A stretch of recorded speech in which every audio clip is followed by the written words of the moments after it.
the bat, looked like it might drop in, but Ivan Calderon perfectly placed. One out in the ninth. The second batter, pinch hitter, Stan Javier. And the L.A. crowd is into it. You can afford to be generous leading the division. The curveball, his calling card. And then it came down to a 1-2 pitch to pinch hitter Chris Gwynn. The final out in Tom Browning's perfect game. Dave Van Horn. 1-2 pitch.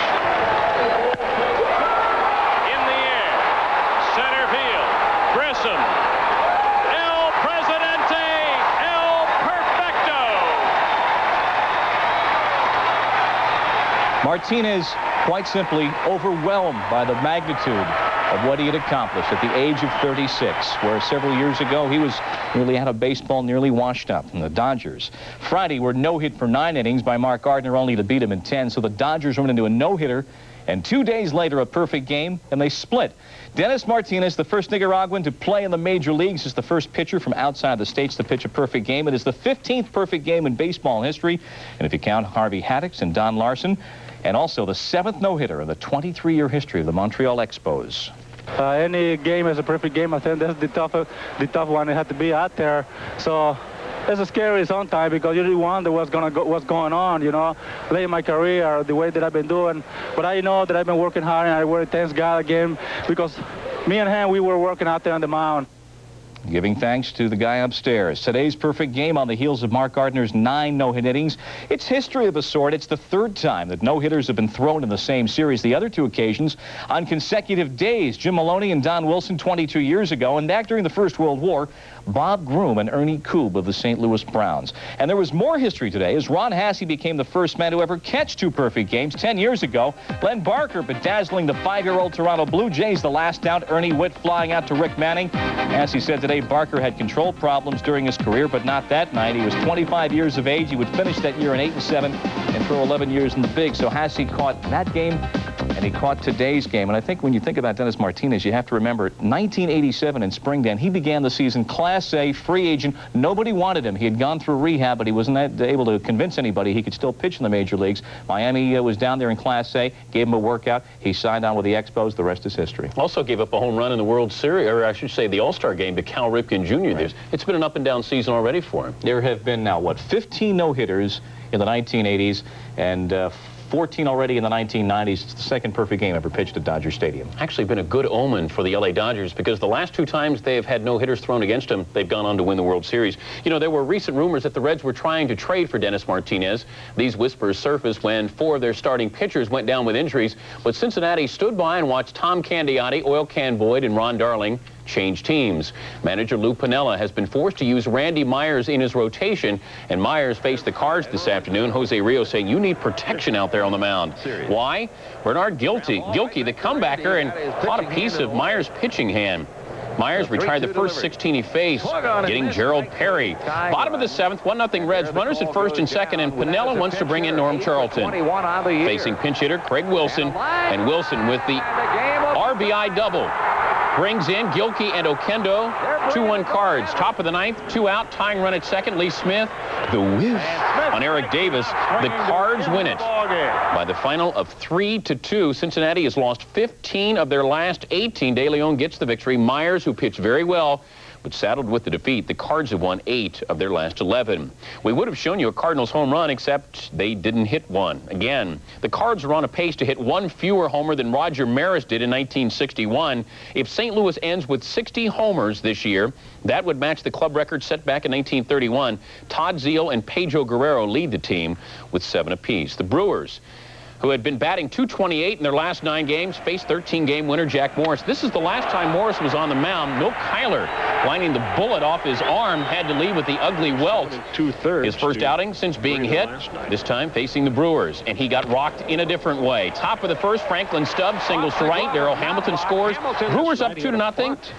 Dante Bichette, as batting practice continues. 2 strikes. Paul Molitor. 2 hits. Morris is shell-shocked. It would get worse. Hamilton on, gone. Maldonado leaves the yard. Brewers up 5-0. Jack Morris would last just 2 2/3 innings. The Brewers win it by the final of 11-2. Those 22 hits tied a club record. Milwaukee snapping a 6-game losing streak. Navarro won for the first time in over a month. The Royals ended their stay at Skydome. Top of the fifth, we're tied at 1. Jim Eisenreich facing Tom Candiotti. And Warren Cromartie will score on the base hit. The Royals led it 2-1. Candiotti struggled today. The next batter he faced Todd Benzinger. Day off. Needless to say, the knuckleball was working in strange ways as it bounds away from Pat Borders. Danny Tartabull will score. Royals led it 3-1. Meanwhile, Mark Gubicza looked very sharp. Gubicza facing Joe Carter and getting the win. Royals win it by the count of 10-4. Kansas City has won 7 of their last 8. Gubicza broke a personal 5-game losing streak. In the loss, Candiotti's ERA jumped from 2.09 to 2.31. Tartabull is trying to become the first major leaguer to win the Triple Crown since Yaz did it in '67. 4 players have come very close in separate years. Dick Allen, George Foster, Jim Rice, and Mike Schmidt led the league in homers and RBIs and ended up 3rd in batting average. You see what Danny Tartabull is doing this year, and he's going to be a free agent at the end of the year. More baseball coming up. Could be a rich young man. Let's go to the golf now. For a golf tournament only 12 years old, the U.S. Senior Open is running up a fair amount of overtime. The Oakland Hills Country Club in Michigan taking no prisoners today, but don't tell that to the man who owns the Seniors Tour or to the new old kid on the block of the Seniors Tour. That man, the Golden Bear. A lot of folks watching him and watching Al Geinberger, who had a tough day. This putt on 11 gives him a share of the lead with Mr. Nicklaus. The shot of the day belonged to Lee Trevino. This is for a birdie on 16, and if it drops, we have a 4-way tie for first. It does, and we do. Nicklaus down the home stretch into overdrive. This is his tee shot on the par 3 17. He knows that if he can birdie 17, he will take the lead, and that looks like birdie territory. That same hole, 17, dashing the hopes of Merrimack's Trevino for par, no.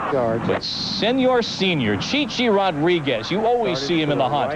His second shot on 18, and this one is going to get the old friendly roll within centimeters. Nicklaus for that birdie on 17, he's got it. Chichi for a birdie on 18 to tie for the lead. He's got it. Chichi in the clubhouse and watching Jack. Nicklaus with a chance for the championship if he can sink the birdie.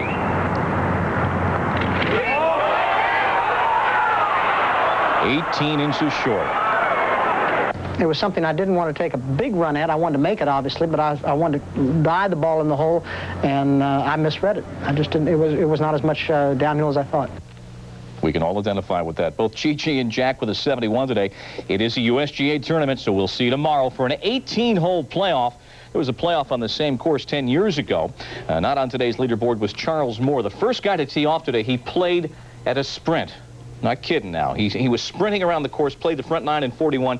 At one point, ran into the crew that was cutting the cups on the back 9. They didn't have a clock on him, but they believe he played in less than 2 hours. Who was the guy who yells out, "Jack, you're the man"? Every shot he took, no matter where it went, the guy would yell out in the gallery. I'd like to know who the USGA official was who had to follow the guy around who was playing at the sprint. He was out of breath keeping up. By the way, still to come on this Sports Center, we will have more on the perfect game of Dennis Martinez. See how tough it is historically to pull off that stuff. Also on the way, the hit-or-miss Tigers took a swing at the strikeout king, and Bo doesn't know everything. We will show you what we mean a little bit later on. And the Pirates, they're in first place in the East. The Astros, last in the West. They go face-to-face under glass in Houston. That's coming up. It's more than 30 years old, but to you, it's better than anything they're turning out today. Son of a Gun Protectant from STP is one of the good things you do for it. Son of a Gun not only brings out luster and shine and rubber, vinyl, and plastic, it cleans and protects. We know how you feel about your car, and we want you to go on feeling that way. Son of a Gun Protectant, one of the good things you do for your car. It's John Carlson on the phone from Los Angeles again. Carlson? He's from Apple Computers ad agency. They want to do a commercial about us. Would we get to be in the commercial? No, because we can't do it. Why not? Over the past 15 months, we've doubled our productivity. We've cut development time by 1/3. That's what I mean. Why would we go on national TV and tell our competition exactly how we did it? That's a good point. So you claim you were getting your oil changed at your GM dealership. Is that correct? That's correct. And how long did this take? An hour, hour and a half. Really? And isn't it true that the GM dealership in question is a Mr. Goodwrench Quick Lube Plus dealer? And isn't it also true that they guarantee a complete GM oil change, lube, and 10-point maintenance check in 29 minutes, or the next one is free. Your GM dealer is serious about putting service back in the service department, so try Mr. Goodwrench Quick Lube Plus for a change. We've all seen cities shrouded in smog, and we used to come out here to escape the problem. But air pollution is everywhere now, and it doesn't have to be visible to be harmful. I'm Sam Waterston, asking you to help clear the air. Support clean air legislation. Tune your car. Ride share. Remember, when it comes to air pollution, we can run, but we can't hide. Not anymore.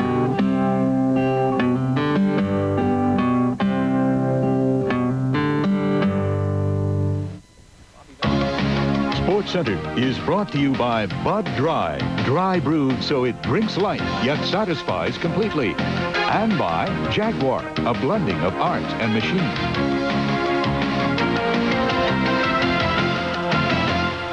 Welcome back to the show. Back to baseball. The National League East hasn't had a repeat performance since the Phillies won back-to-back divisional titles in 1977 and 78.